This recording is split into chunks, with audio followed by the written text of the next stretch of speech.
Alors, pour accéder au groupe du ballon thermodynamique, donc là on a une jaquette isolée, donc on a deux vis à retirer, là et là. Ensuite, sur le côté, on a juste à faire pivoter la jaquette de bas en haut et on accède à notre groupe thermodynamique. Donc là, tout de suite, on peut voir l'évaporateur ici. Donc on voit bien distinguer les ailettes. Donc l'évaporateur il est propre, comme on peut le constater. Ok, sur le côté, on a le compresseur. Là, on a le refoulement du compresseur. Voilà. Donc on aspire de l'air ambiant. Cet air ambiant est dirigé vers l'évaporateur.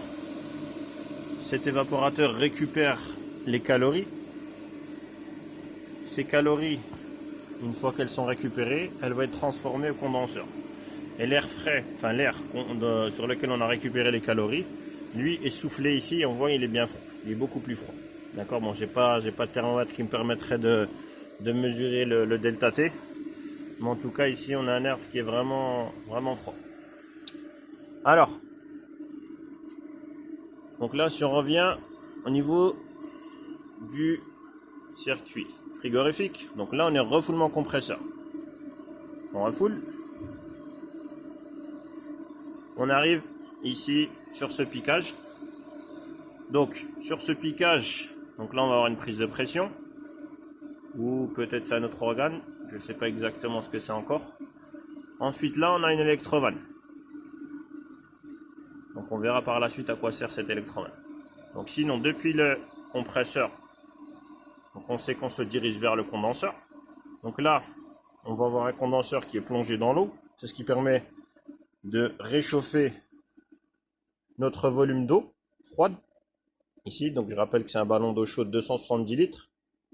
Donc les calories qu'on a récupérées sur l'air ambiant à travers l'évaporateur, on va les rejeter ou les refouler grâce au condenseur. Donc là, ici, on a notre condenseur qui est à l'intérieur. Une fois que le condenseur a transmis les calories à l'eau, donc le fluide frigorigène sort du condenseur. Donc on voit là qu'on a du liquide et il est sous-refroidi. Ensuite, de mon condenseur, je vais vers mon filtre déshydrateur. De mon filtre déshydrateur, je pénètre dans le détendeur thermostatique. Ok. Et là, on voit le bulbe du détendeur. Donc détendeur d'Anfos. On voit du R134A. Donc là, on a les caractéristiques du détendeur. 5 degrés. On a d'autres caractéristiques. Moins 40 degrés. D'accord. Donc ce détendeur, on voit ici le train thermostatique qui est relié à l'aspiration du compresseur ou plutôt la sortie de l'évaporateur. Donc ça permet de mesurer la surchauffe et d'adapter le débit de fluide frigorigène que l'on va envoyer dans notre évapor. Donc là, si je poursuis du détendeur, donc là on voit qu'on givre, donc c'est qu'on a une température proche de 0 degré. Donc de l'évaporateur, enfin de mon détendeur, on se dirige dans l'évaporateur. Donc le point haut est ici au centre. Ok, ça nous permet de dispatcher le débit. Une fois qu'on sort de l'évaporateur, donc là et là, donc ici on a pénétré par ce point là, on sort par ce point. Et on a pénétré au niveau du centre de l'évaporateur. Et on sort par le bas. Donc on voit bien que lorsqu'on pénètre, on a du givre. Donc là, on a atteint la température d'évaporation proche de 0 degré. Donc je ne sais pas exactement quelle est la température d'évaporation. J'ai pas de manomètre qui pourrait me l'indiquer, du thermomètre. Mais en tous les cas, on est proche de 0 degré vu qu'on givre. Mais on voit bien qu'au fur et à mesure du passage du fluide à travers, le fluide se réchauffe. Et là, on voit qu'on n'est plus du tout On n'a plus de givre. Donc là, même chose ici.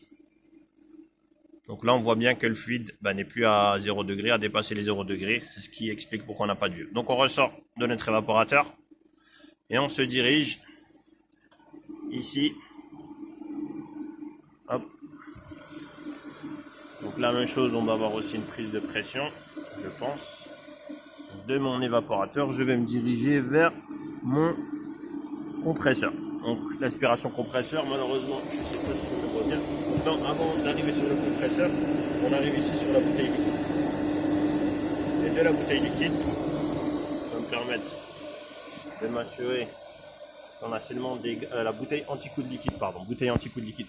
Donc il va me permettre de m'assurer qu'on a seulement des vapeurs qui pénètrent dans le compresseur. Donc, et ensuite on refoule du compresseur et la boucle est bouclée. Donc là, vu que l'évaporateur givre, donc s'il finit par se givrer complètement, il va falloir le dégivrer, parce que sinon ses performances ne seront plus assurées.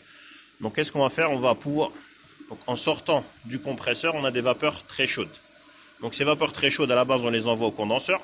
Au lieu de les envoyer au condenseur, on va ouvrir cette vanne-là, ok, et on va directement injecter mes vapeurs chaudes dans mon évaporateur, ce qui va me permettre de dégivrer très rapidement, donc avec des vapeurs proches du quarantaine-cinquantaine de degrés, ok, voire même plus, ça dépend des caractéristiques de fonctionnement. Donc on va permettre de dégivrer rapidement notre évaporateur. Donc ça, après, ça se calcule automatiquement. On a des sondes, donc là je les vois pas les sondes, mais on va avoir des sondes qui nous permettent de savoir s'il faut dégivrer, ou peut-être que le dégivrage s'effectue périodiquement. Donc je connais pas encore assez le produit.